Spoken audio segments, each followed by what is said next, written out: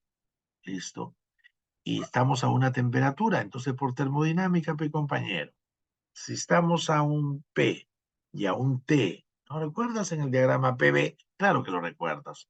En el diagrama PB a un P alto, P2 alto, listo, estás en la zona de líquido, pero si bajas la presión 2, listo, bajando la presión 1, en la presión 2, donde por la velocidad, listo, la presión 1 o 2, ¿cuál es mayor? La B2 en la garganta se vuelve mayor y al volverse mayor la velocidad disminuye la presión. ¿Listo? Y yo estoy jugando, cambiando la presión 1 a un lugar que por el acortamiento del tubo, la presión 2, bajando el P1, llegue a valores más bajos, para provocar que pueda llegar P2 a tener el valor de la presión de saturación, ¿no? La bionivosidad en la mezcla bifásica de TP. Muy bien. Si bajando la presión 2 con la temperatura estable llego a una P2 donde estás en el- dentro de la campana, en la zona el P2 se convierte, el P saturado, ¿no? De que era líquido, estás en un cambio de fase a vapor y se forman gotas de vapor en este experimento, en la garganta. Ah, diantres. Si es que por alguna razón baja presión y en una zona la presión del líquido llega a ser del, del tamaño de la presión de saturación de la bionivosidad PT en la campana, hay cambio de fase. De líquido se forma vapor, gotas de vapor. Mm, gotas de vapor. ¿Listo? Mira, aquí lo dice. En base a esa relación, resulta que se puede bajar P2 mediante una disminución de P1, manteniendo el caudal constante para mantener el B1 constante. El experimento justo consiste en observar qué pasa al bajar P2. Lo bajamos por el método que te he dicho. Mm, muy bien. Lo que observamos es que cuando la presión P2 alcanza la presión de saturación del líquido, pero en realidad no es solamente la presión de saturación. Sustancia pura, no pura, exactamente. Puede tener mezcla de gases. Entonces, el cambio de fase que se daba en el PS para el T en la campana, cambia un poco a un PS más una presión por presencia de gases, ¿no? Entonces, ¿qué pasa cuando P2 alcanza no solo, ya no exactamente el PS, sino el PS más el PG más, más la de los gases disueltos? ¿Qué pasa? ¿Qué pasa cuando la P baja a una temperatura al valor de su PS, o sea, su compañero bionívoco en el cambio bifásico? Cambia de líquido a vapor, se forman gotas de vapor, se producen gotas de vapor, ¿no? O gas, de vapor o gas se le llamo así, en la zona 2, en la zona de acostamiento, en este experimento sencillo que estoy reflexionando. ¿Está bien la voz o la levo? ¿Mm? Muy bien. Perfecto. Estas gotas ya están ahí. Se formaron en la garganta. Cuando has bajado hasta que el P2 sea igual al P de saturación más el PG, ¿no? No es exactamente el PS, un poquito más. Listo, por la presencia, en este caso, no de pureza total de la sustancia, sino presencia de gases. Y ya está, perfecto, eso lo concibes, listo. Se forman gotas, listo. Estas gotas se forman en el angustamiento, pero de nuevo siguen su recorrido y de nuevo se van otra vez a la parte ancha. Al disminuir la velocidad, eh, vuelve a subir la presión. ¿Y qué le pasaría? ¿Qué le pasaría? ¿Qué le pasaría? ¿Qué le pasaría a las gotas de vapor que se han formado por haber bajado la presión 2 mucho hasta la zona de cambio de fase, cuando de nuevo en su recorrido más allá de la garganta vuelve a subir la presión porque sube el área, baja la velocidad y por lo que nos expresa la ecuación de Bernoulli, no, de nuevo sube la presión. Eso lo tiene que tener perfectamente claro. Bueno, entonces estoy de nuevo con gotas de vapor en un P que es mayor que el P biunívoco en la campana bifásica. Entonces, de nuevo, vas al líquido. Y esas gotas de vapor bruscamente van al líquido. Oye, cuando se volvieron vapor, aumentaron su volumen, se volvieron cavidades de vapor. Listo, que comenzaron a seguir avanzando en el tubo. Y cuando están en la zona más allá de la garganta, de nuevo, esas cavidades, esas esferitas de gas, de vapor, se condensan, bruscamente se comprime. Es un fenómeno. Ese es el fenómeno de la cavitación. Producen altas vibraciones, producen puntos de alta temperatura, de un fenómeno complejo, ¿no? De un fenómeno complejo. No, no solamente que puedes evaluar si de nuevo se condensa, pues vuelve a botar calor, sino más, es un brusco cambio en flujo compresible, ¿no? Ondas de choque, entonces. Bien, las gotas formadas en el angostamiento, cuando de nuevo sigue su recorrido y se van a zonas de mm, mayor presión, a la misma temperatura, de nuevo se condensan. Mira la campana, por favor, en el diagrama PB, mira la campana isotérmica, ¿no? ¿Qué le pasa, ¿no? A la sustancia en la misma T cuando estás jugando, ¿no? Desde temperaturas PS mayores que T, y llamarle PS tiene su significado. La pareja bifásica. Anda, por favor, a mezclas bifásicas en termodinámica. Por favor. Listo. Entonces, de nuevo, claramente, al subir P, van a zona de líquido. Bruscamente el vapor se condensa, se comprime, explota. Las pequeñas puntos de estallamiento, de altas vibraciones, de golpeteos de presión y de calentamientos altos por fenómenos de choque de otro tipo. Fenómeno todavía hasta hace 20 años, 10 años, no atendido en la rigurosidad, o sea, con un modelo teórico completo, pero claramente abordado desde siglo, ¿no? Y evitado por lo que le causa, por ejemplo, a las bombas. Pero bueno, ya entendimos. Se formó una gota, unas esferitas de vapor. Al irse a las zonas de alta presión de nuevo, se condensan bruscamente, producen vibraciones, altas temperaturas absolutamente destructivas. ¿Listo? Muy bien. Aquí lo dice. Tenemos que precisar, esta es una precisión. ¿Listo? Mira, estas gotas se mueven en el fluido hacia zonas de presiones mayores, hasta que de repente se condensan por esas presiones, por esas altas presiones, produciendo fuertes vibraciones, zonas de temperatura alta, etc. Despacio. podemos ir serenos hasta en los mismos apuntes de las diapositivas. Tenemos que precisar que las gotas, cuando esas gotas de vapor en el líquido, si el líquido, ya, se producen, hay un fenómeno que llaman germen de producción de gotas de vapor en el engostamiento. Es cierto, es un fenómeno termodinámico, pero ahí hay un hecho interesante, requiere como una especie de motivación perturbada. Cuando hay en esos flujos de líquido partículas de aire, entonces el fenómeno de bajar la presión, y si se baja la presión a zonas de PS más PG, se forman gotas de vapor. No se forman si no hay gérmenes, partículas de aire o sea que podría llegar a zonas P2 mucho más bajas que PS y PG y no formar gotas. Sí, experimentalmente se ha verificado.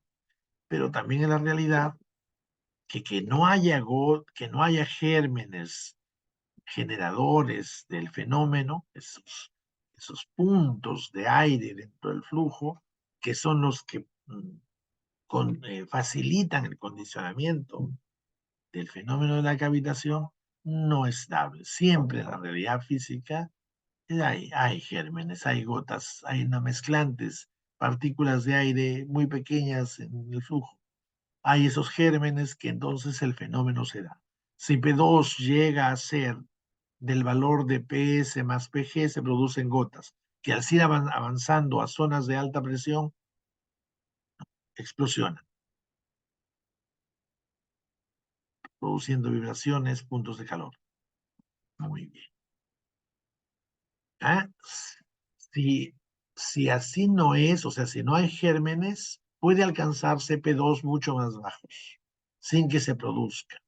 Pero hay que decir que las aplicaciones técnicas siempre hay gérmenes de evaporación en el líquido. Entonces siempre hay producción de gotas donde resulta el P2 baja a este valor, llega a este valor. Perfecto.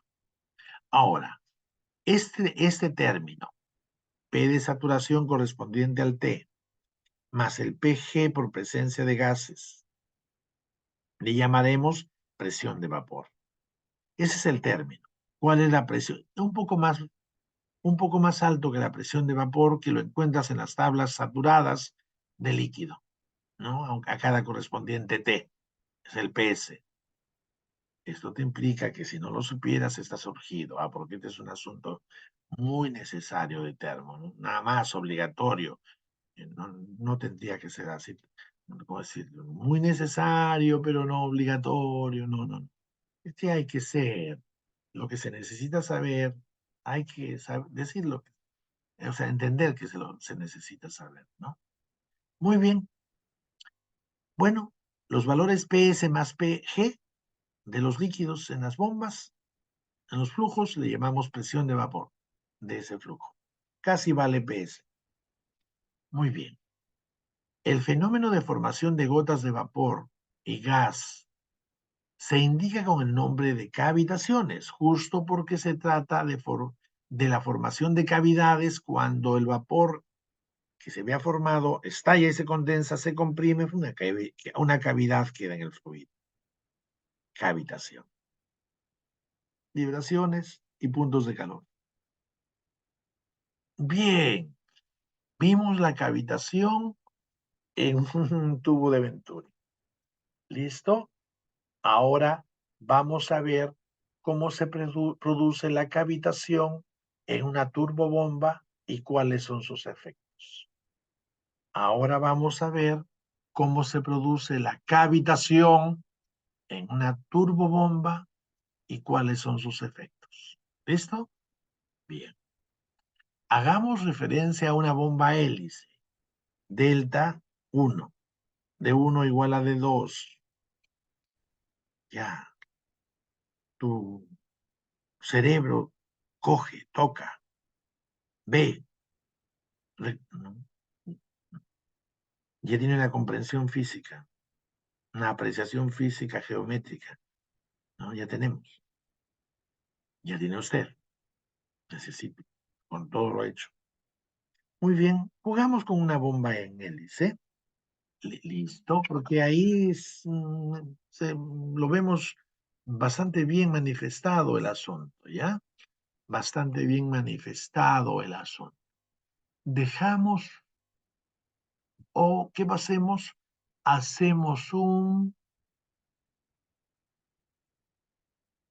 Hacemos un parpadeo. Fue un parpadeo, ¿cierto, compañeros? Entonces volvemos a compartir y ahí estamos. ¿Listo? Muy bien. Vamos ahora a ver cavitación en turbomáquina, en turbobombas. Muy bien, turbobombas. Vamos a referirnos a una bomba hélice y claramente... ¿qué pasó? Acá está. Muy bien, bomba hélice. D1 igual a D2. Y esta es la sección cortante. Listo. El corte del ala, la sección. Listo. ¿Lo ves? Perfecto, ¿no? Claro, acá este es el eje, debe tener un ancho. Para acá está el otro lado de los álabes. ¿Listo? En una bomba que se parece tubo, una tubular con un rotor girando. Esta es la sección, aquí en este corte está la sección de los álabes. Perfecto, logra la visualización física desde el comienzo, que compañero. Hemos estudiado largo trecho ya hasta aquí. Muy bien. Muy bien. Eh, en la figura siguiente hemos representado una sección del álave, una sección de una bomba hélice. El punto 1, en 1 tenemos el punto de estancamiento. Claro, recordés de fluidos, el fluido viene y hay un punto de estancamiento, la velocidad es cero, la presión se vuelve máxima, ¿no? En la línea de corriente. Después, línea de corriente. Después del punto 1, la velocidad sube porque por la curvatura, hay un problema de curvatura, también se estudia en fluidos. Esto no hay un punto específico que jugamos el por qué en la curvatura hace que suba la velocidad. No entro ahorita. ¿Listo? Después del punto 1, la velocidad sube hasta alcanzar su máximo en el punto 2. Como ha subido la velocidad, baja la presión, donde la presión resulta mínima. Aquí lo vemos en esto, de aquí, ahí hay aquí esto es transversal es la sección. Entonces llega acá, el punto de estancamiento, velocidad cero, presión máxima, sube la velocidad, baja la presión, y aquí llegas a la presión mínima, porque seguro de ahí, con el intercambio energético, comienza a ganar energía el fluido dado por el álave y comienza más allá de allá ya a tener presión más altas por la energía dada por el álave. Todavía esta parte no hay entrega, no se ha aprovechado la entrega energética y solamente ha habido un aumento de velocidad por la curvatura desde un punto de estancamiento. Hay que notar que por la curvatura de la corriente, el punto con presión mínima, ya por la curvatura de la corriente, sí, el punto de la presión mínima no es lejitos del álave, se encuentra justo sobre la superficie del álave. El punto de presión mínima se encuentra justo sobre la superficie del álave. Después del punto 2, la velocidad eh, eh, después del punto 2, sí, pues aquí ha subido por la curvatura, después la velocidad baja, más la presión sube porque ya está recibiendo intercambio energético. Y esto, después del punto la velocidad baja, la presión sube. Ahora, si en el punto 2 la presión alcanza la tensión de vapor, PS más PG, aquí, en punto 2 se produciría, si la presión ahí llega a ser, ¿no? Del valor de PV, de tensión de vapor. ¿Listo? Entonces se produce, ahí se forman gotas. Estas gotas siguen el movimiento del flujo, siguen hasta zonas más altas. Uy, Dios. Por haber bajado la presión a la misma temperatura, hubo un cambio de fase y se formaron gotas de vapor. De nuevo, al irse a zonas más altas de presión, de nuevo eso va a líquido y por lo tanto, bruscamente, esas esferas de formaditas de vapor se vuelven líquido, comprimiéndose, ¿no? Bajando su volumen, se nota la cavidad y además vibraciones, puntos de calor. Uy, por aquí destrucción del álave. Un, un, como si hubieras hecho taladro, habrías pasado un punzón con golpes en el álave, lo destruye física, materialmente. Muy bien. Estas gotas siguen el movimiento del fluido hacia las presiones mayores, quedando pegadas en la superficie del álave. De repente, por las altas presiones, eh, por la alta presión de gotas, sufre un fulminante colapso condensando sobre la superficie del ala. Dice lo mismo. Listo. De repente, cuando estás más después del punto de presión mínima, te vas a zonas de mayor presión y de repente, en un momento, por la presión alta, estas gotas, de repente, en el sentido de que sucede, eh, estas gotas sufren un fulminante colapso condensando un colapso condensado, eh, un colapso de condensación. Eso en las mismas, sobre las mismas superficies del álave y viene el listo. La pronta condensación de las gotas origina un conjunto de fenómenos. Todavía ¿no? No tenemos un completo desarrollo teórico de la complejidad, porque tiene que ver con las ondas de choque en puntos de flujo compresible, ¿no? Porque es vapor, que todavía en ese fenómeno todavía no ha sido analizado exhaustivamente. Bueno, pero está resuelto y enfrentado siglo. Lo que puede decirse es que el aplastamiento de las gotas produce un terrible martilleo sobre la superficie del álave, una fuerte vibración. La comprensión de las gotas produce un fuerte calentamiento local que en combinación con el martilleo por el cual se alcanzan presiones locales de centenares de atmósferas, da lugar a fenómenos de erosión y corrosión que en poco tiempo provocan la destrucción del álave de manera impresionante. La cavitación destruye el álave. Hay que evitar que se formen las presiones de vapor. Vamos a estudiar.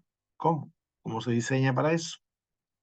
Con respecto pero también con respecto al movimiento del fluido, la cavitación produce una modificación de la configuración del fluido porque al formarse gotas de vapor, estas gotas varían la densidad y eso provoca deformación del campo de velocidades, provoca caída, o sea, aumento de pérdidas hidráulicas, caída del rendimiento hidráulico también. O sea, cuando todavía no acaba de destruir el álave, ya nos está bajando el rendimiento hidráulico. Perfecto, perfecto, compañeros. Listo. En una turbobomba, claramente, es en la primera etapa, ya sabemos sobre etapas en línea, ¿no? La que está sujeta a riesgo, porque porque si ya pasó de una etapa, ya ganó energía, ya está a presiones, listo, y que así sea en el álave de la segunda etapa, ya una pequeña bajada, ya estás en un P de estancamiento hasta un P mínimo en la segunda etapa, que es mucho mayor que el PB, no sea igual que el PS más el PG, ¿entiendes? Porque ya la segunda etapa ya ganó energía en presión. Entonces, en la primera etapa puede ser que todavía esté llegando hasta el punto de estancamiento bajo y todavía baja más en la curvatura y puede llegar al punto 2, donde ese punto 2 llega a tener valores del PB.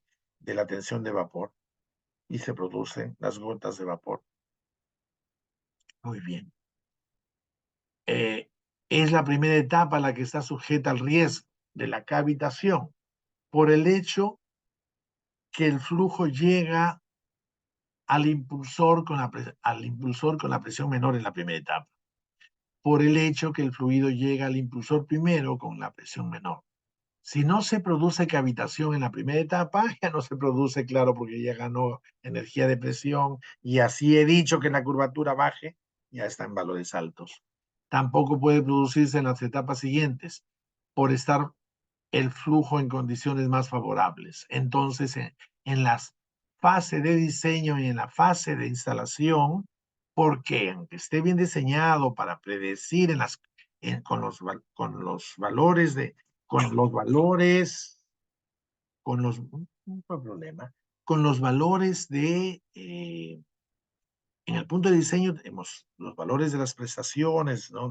También de las densidades, pero recuerda, diseñamos una bomba y después, sí, cuando la instalamos, no podemos evitar que la densidad en algún momento se vea perturbada, variada, etcétera. Y entonces hay un capítulo, también un bloque en esta segunda unidad, que estudia qué le pasa a una bomba diseñada para unos parámetros, unas prestaciones, un caudal, un salto que queremos, listo, y eso cambia y hace, listo. Entonces también una bomba bien diseñada que en las condiciones de funcionamiento al punto de diseño no se produce cavitación por la variación de las prestaciones en un funcionamiento, también podría producirse cavitación y entonces tenemos que pensar, ¿no? En cavitación en funcionamiento fuera de los puntos de diseño. Eso se estudia en ese acápite, en ese bloque que estudiamos funcionamiento, acciones sobre las bombas cuando funcionan fuera del punto de diseño. ¿Perfecto? Perfecto. Ah, entonces, en la fase de diseño y en la fase de instalación de una turbobomba, el problema es evitar que se produzca la cavitación en la primera etapa. Perfecto. La zona en que mayormente hay riesgo de cavitación, ese es otro detalle. Hasta hemos hecho una sección en la mitad del ancho del álave, listo, pero en realidad la zona más preocupante es en la parte más del ancho, desde el eje, más alejada al eje, ¿no? Del ancho del álave. Ahí se produce más. En la zona en que hay más riesgo de cavitación se encuentra en la parte inicial del álave, eso sí lo entendemos, donde el flujo todavía no ha recibido energía, lo está ratificando, y la curvatura de las líneas de corriente origina esa bajada de presión. Ahí no nos ha dicho nada todavía, nos ha repetido. Aquí sí nos dice. Con respecto, aquí sí nos dice lo que me estaba refiriendo. ¿No? Lo otro, lo anterior fue repetir. ¿Listo? Primera etapa, después del estancamiento, en la curvatura. ¿Listo? Muy bien. ¿Listo? Ahora, del ancho del álave, no en medio, no aquí, sino en lo más extremo, ¿no? Del ancho del álave.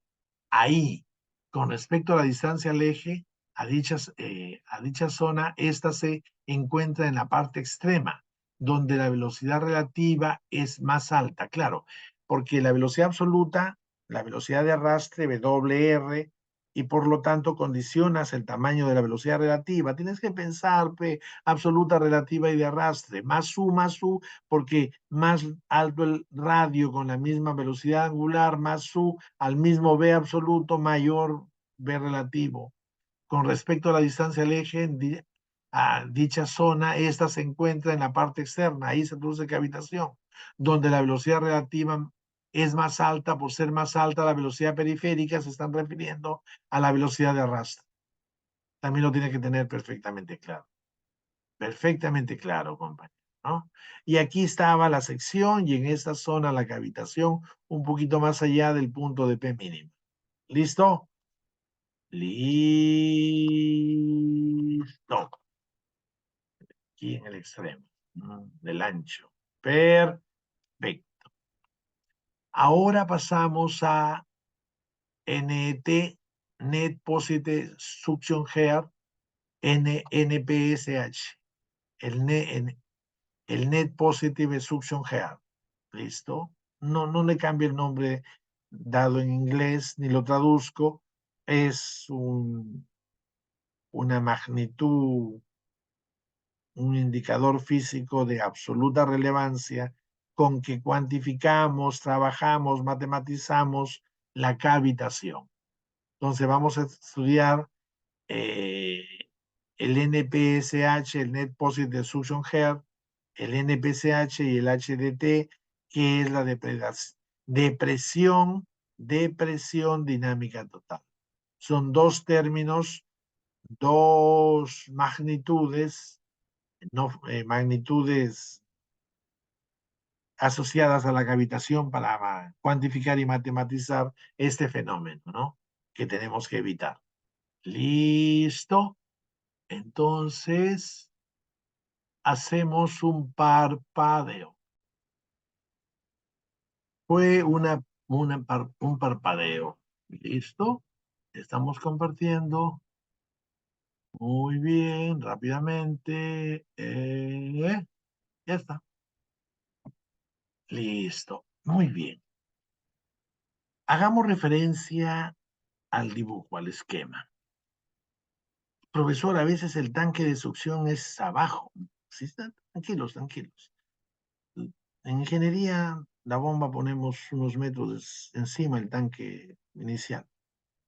Listo, la bomba. ¿Ya? El tanque inicial, donde tenemos, sí, claramente es estable la altura. Listo. Está a una presión sub cero. Y sí, la velocidad ahí. ¿Por qué? Porque lo que se va de la bomba la reponemos. Entonces, ¿recuerdan los estudios de cuasistaticidad, los fenómenos cuasistáticos, cuasi estáticos? No. Eh, cuasi permanentes, disculpa, los fenómenos cuasi permanentes, ¿no? Entonces, y más que esto, en la realidad, en esos tanques se va fluido, le ingresamos más, por lo tanto tenemos velocidad cero acá. Entonces, en el balance energético, desde el tanque, ¿no? De toma de fluido para la bomba, para, para la red, y hacia la brida de entrada. Entonces aquí tenemos el nivel del tanque de almacenamiento de toma con P sub 0, B 0, Z. Y acá tenemos P, porque ha habido un cambio, se va hasta por pérdidas, un B, y claro, hasta por Bernoulli, la presencia del B me cambió el P, listo, muy bien. P sub 0 y P sub E son presiones absolutas, claramente, así trabajamos. Z es la constante del equipo, ¿no? De la disposición de esta realidad, que es la primera parte del sistema hidráulico antes de la bomba. Muy bien. ¿Qué aplico? Ah, pues aplico la ecuación modificada de Bernoulli para considerar las pérdidas. ¿Mm? Perfecto. Que en realidad es la segunda ecuación de la primera, no. Sí, es la segunda ecuación de la primera ley sistema abierto. Segunda ecuación de la primera ley sistema abierto. ¿No? Estamos, sí. La tristeza y molestia, pero no debe dar molestia, ¿no? Tristeza debe, pero nosotros somos ya, que sea pesimistas de la realidad, pero somos optimistas de la voluntad. Gramsci, ¿no? Y Monedero ahora. Averigüen quién fue Gramsci, quién es Monedero. Listo. Profesores, doctores, maestros, universidades europeas, el segundo en antropología, sociología, filosofía, ¿no? No, ciencias políticas, ciencias sociales. Muy bien. Bernoulli modificada, de la entrada, no, del comienzo al final, del comienzo al final, del comienzo al final, le pongo la referencia, lo pongo al nivel de la brida de entrada, por lo tanto, este Z debería llamar el Z sub cero, ¿no? Sino que es el Z, porque Z sub E no hay, cero. ¡Ah! ¡Ah! No hay Z sub E, estoy trabajando a este nivel de referencia. ¿Listo? Bernoulli modificada, y por lo tanto, esto es igual a pérdidas, claro. Lo que entraba, lo que entra en cero, menos lo que sale, no es lo mismo, ha bajado, ganaba lo que entraba, es la pérdida. Perfecto, es una forma de escribir la ecuación de Bernoulli modificada, la segunda ecuación de la primera ley, sistema abierto para un sistema hidráulico, ¿no? Listo. Y es la pérdida de carga entre la superficie del líquido y la brida de entrada. Perfecto. Claramente el B sub cero es cero ya. Podemos considerar, ya te he dicho, que reintegramos el agua que se va. Muy bien. Y esta ecuación queda de esta forma. ¿Sí? En un acomodo. Peso E, la presión en la brida de entrada depende de la presión en el tanque, de la velocidad en la brida de entrada, acomoda cuál es menos y cuál es más, ¿no? Porque claramente esta velocidad baja a la velocidad en P, en E, en la brida de entrada. Z, Z, Z, Z se ayuda al P, al más Z más P, ¿no? Porque como está alto, esa disminución de energía potencial favorece las energías cinéticas y de presión en la brida de entrada. ¿No? ¿No? Amigos, muy bien. Z a menos Y. Listo. Listo. La caída, el desnivel energético estaba en la pérdida, ahora sí. La entrada se ve afectada por la pérdida. El valor de la entrada en presión se ve afectada por la caída de energía, la pérdida de carga. Ahora, aquí sí debería eh, nítidamente poner, ¿sí? Lo malo que claramente aquí debería poner esto,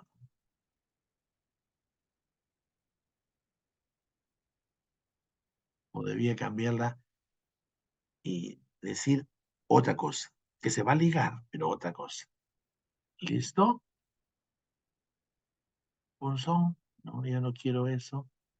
Quiero salir, no quiero láser, borrador, marcador, resaltador, ya no quiero nada. Y ahora sí, ¿cómo me voy?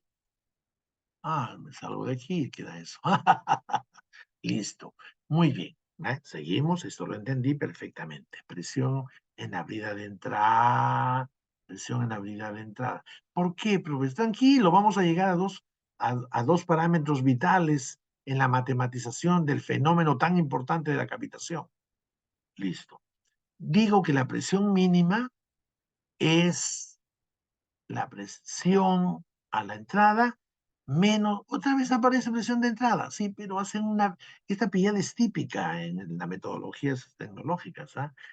Si yo resto P y estoy diciendo que el P mínimo es la presión en el punto mínimo, claramente entonces en la brida de entrada estaba PE, ¿cierto? Y ya está.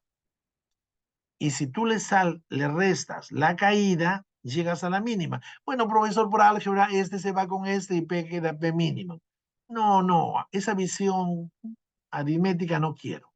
No, no, no es la más pertinente. El artificio es más bonito. Dice, van a cuantificar caída. Caída desde la brida de entrada hasta el punto mínimo que está más allá del punto de estancamiento en la curvatura del álave. Ya lo anterior ya está. O sea, has podido hasta parar el video para volver a repasarlo, ¿no? Este pedacito del comienzo. Ya, entonces, esta es la caída, pues la caída. A la presión mínima que llegue ¿no? El punto 2, desde la caída. Si a la presión de entrada le restas la caída, ¿qué te da? Sí, pues, la presión de entrada menos la caída te da el punto mínimo. Claro, la presión de entrada menos la caída te llega a la presión mínima. La presión de entrada menos la caída hasta el punto mínimo, ¿no? hasta el valor mínimo. La caída hasta el valor mínimo, la presión de entrada menos la caída desde la entrada hasta, el punto, hasta la presión mínima, te da la presión mínima. Ah, está bien, está bien. ¿Por qué lo acomodan así? Sí, vas a ver la importancia de este acomodo.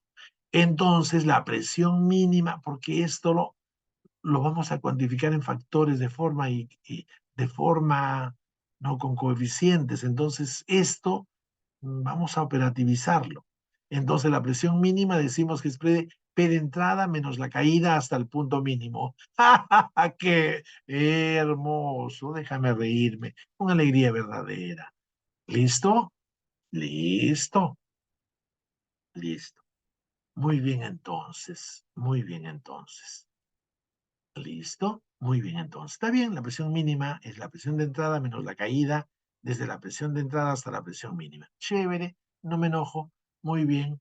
Delta de PI, es la caída, es la máxima caída. Pues claro, hasta el lugar de la presión mínima. Es la máxima caída de presión al interior de la bomba, porque ya desde la brida de entrada es el interior de la bomba. No, para que no haya cavitación, la presión mínima tiene que ser mayor que la presión de vapor, claro, por la tensión de vapor. Claro, PB es PS más PG. Ya sabemos la cavitación. Si llega P mínimo a tener valor de la presión de vapor, entra la campana a la T que se encuentre, hizo T, ya, cambio de fase de líquido a vapor, se forman gotas. Entonces, no se forma cavitación cuando el P mínimo es mayor que PB. Entonces, es un criterio de diseño. Listo. Pero decimos que esto de P mínimo tiene que ser mayor que PB, lo podemos escribir pero el P mínimo es el P menos la máxima caída. Ya lo habíamos visto. El P mínimo es el P menos la caída máxima, que es desde P hasta el P mínimo. Listo. Muy bien, está perfecto. Este es el P mínimo y tiene que ser mayor que PB. Listo. Y lo acomodamos dividiéndolo todo sobre ρ para que tengamos PE sobre peso específico. La caída máxima sobre peso específico tiene que ser mayor, esta resta tiene que ser mayor a la presión de vapor, ¿no? ¿Qué es? A la tensión de vapor, sí, entre peso específico. Muy bien, chévere. Pero lo teníamos. ¿De dónde lo teníamos? Del balance desde el nivel del tanque ¿no? de almacenamiento, donde succionamos o tomamos el flujo antes de la bomba, listo, hasta la brida de entrada. Habíamos hecho un balance, no habíamos hecho, sí, P, habíamos hecho un balance, hombre, aquí está. Listo, entonces el P lo tenía de ese balance. Por eso escribí otra cosa relacionada, ¿no? Y le puse una raya acá. Listo. Entonces, reemplazo el P por lo que me daba en balance con el punto cero en el nivel del tanque. P0 menos BE más Z menos Y. Este es el P menos la caída máxima sobre ρ. Listo. Eso tiene que ser mayor que PB sobre ρ. Perfecto, perfecto. Y ya uní el balance desde 0 hasta E con el fenómeno de el P mínimo, ¿no? Desde el P menos la gran caída es el P mínimo mayor que PB, el criterio de diseño. Listo, todos atentos a esta expresión. La acomodo, paso, paso convenientemente al lado izquierdo todo lo que no depende de la bomba, porque el PB no depende de la bomba, depende del líquido, de la temperatura del líquido y de si hay presencia de gases. El ρ depende del líquido. La caída no es en la bomba, es desde el nivel del tanque hasta antes de la brida de entrada, o sea, la brida de entrada, pérdida por codos, etcétera. No depende de la bomba. Z depende de la altura que hayas puesto el tanque de succión. También le llamamos tanque de succión a ese tanque donde tomamos el flujo al comienzo. El P sub cero es la presión en que se encuentra el tanque, que podría ser atmosférica, ¿no? ¿Listo? Muy bien. Todo eso lo hemos puesto para este lado y en el otro lado hemos dejado el B, que sí depende del tamaño de la brida de entrada. Y la caída, que sí depende de la bomba, porque la curvatura que tenga el álave, formas de campo y formas, parámetros de forma y parámetros de tamaño, ¿no? Geométricos. Este depende de la bomba, el valor de la velocidad de la vía de entrada, depende del tamaño de la vía de entrada, depende de la bomba. Muy bien.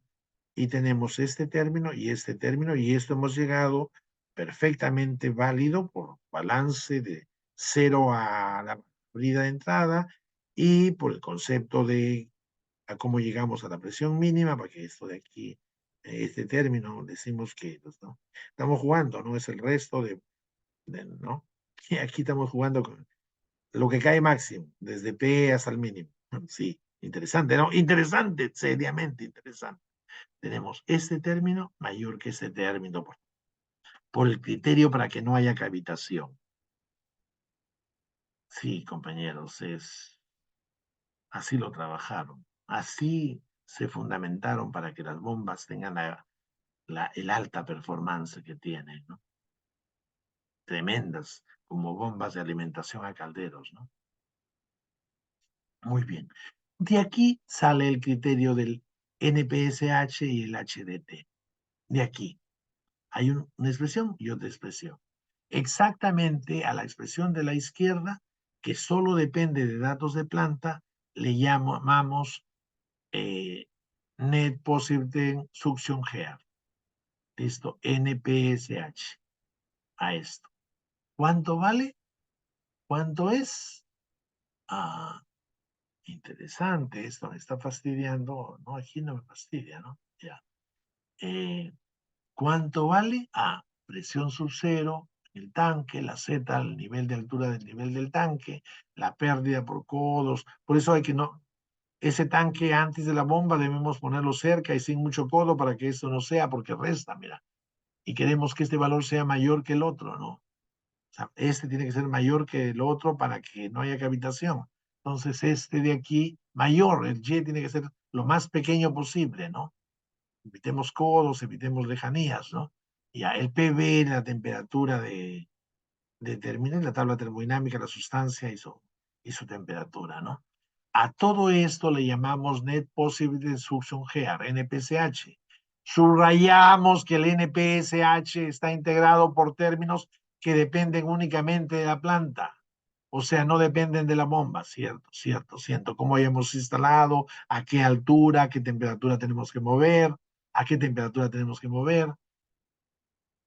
Entonces dependen de la planta. Por eso al NPSH así definido se le llama NPSH disponible, porque según cómo pusiste los codos para las pérdidas, la altura para el Z, el valor de PV según la temperatura del líquido, el P del tanque, NPSH disponible, establecido por las condiciones antes de la bomba que estaban en la planta. Claro que un diseñador cuando hasta diseña la planta, diseñará adecuadamente un buen Z, ¿no? De esto. Muy bien. Excelente. Ahora, al otro lado había el B, que es la velocidad en la brida y la caída desde la hibrida hasta el punto de presión mínima. Y le llamamos depreciación dinámica total, HDT, depreciación dinámica total. ¿Ok? El texto del cooperante italiano.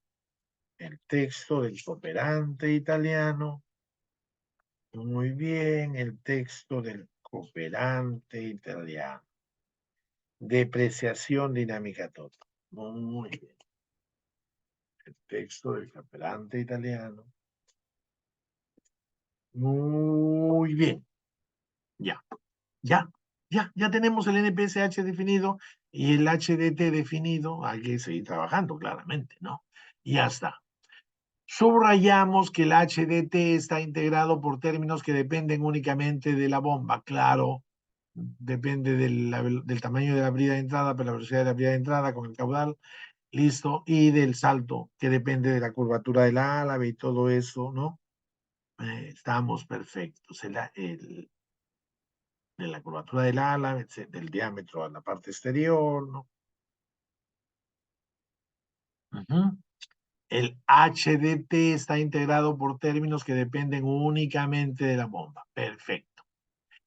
De hecho, ya lo escribimos, es importante, por eso es la diapositiva. B depende del diámetro de la vía de entrada. Delta de PI es la caída de presión al interior de la bomba, depende de las formas de la bomba, ¿no? Formas de campo y formas geométricas.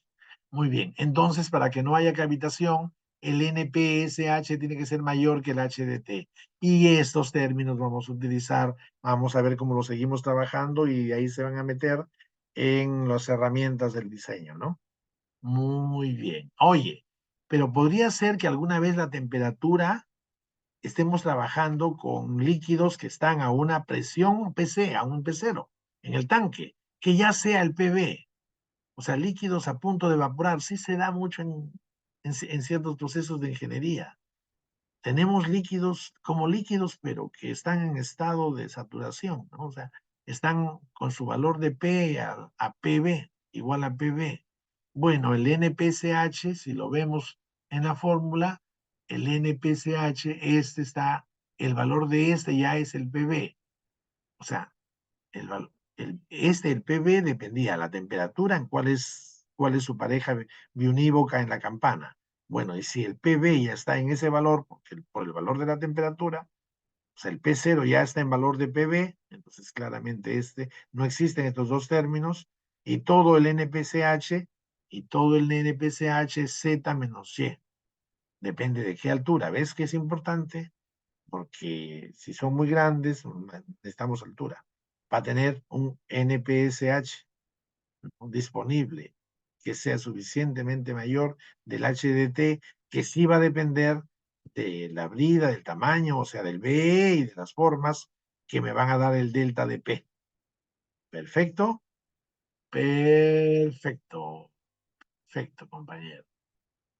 Listo. Ahora pasamos al otro tema. Serenos. Análisis de la de la de la presión. Depresión, compañeros, depresión. No voy no, a pasar a corregir el término, ¿no? De la depresión dinámica total, o sea, análisis de HDT. Claro, ya definimos, pero ahora analicémoslo, pues. O sea, acerquémoslos a HDT, depende solo de la bomba, vida, eh, campo de velocidades adentro, curvaturas en los álabes. Bueno, y tiene que ver entonces con diseño, ¿no? Muy bien, entonces analicemos el HDT. Depresión dinámica total. Listo. Una interrupción de sonidos. Listo. Análisis de la presión, de la depresión dinámica total. ¿Listo? Tómense un par. No sé en qué tamaño estamos de este video, pero sí sería una buena estrategia eh, hacerte cambiar de video. ¿Listo? O sea, como un límite de separación para que de repente vuelvas a repasarlo antes de la continuidad. Lo que continúa, démoslo en otro video. Bien, pues vamos a un nuevo video. Nos quedamos aquí para pasar al análisis del HDT que nos va a conseguir todavía hacia, ¿no? Apuntándose al diseño, todavía más elementos de ciencia, pero ya más cerca al diseño. ¿Listo? Bueno, el análisis del HDT hagámoslos en un siguiente video. ¿Listo? Nos vemos en el siguiente video, compañeros.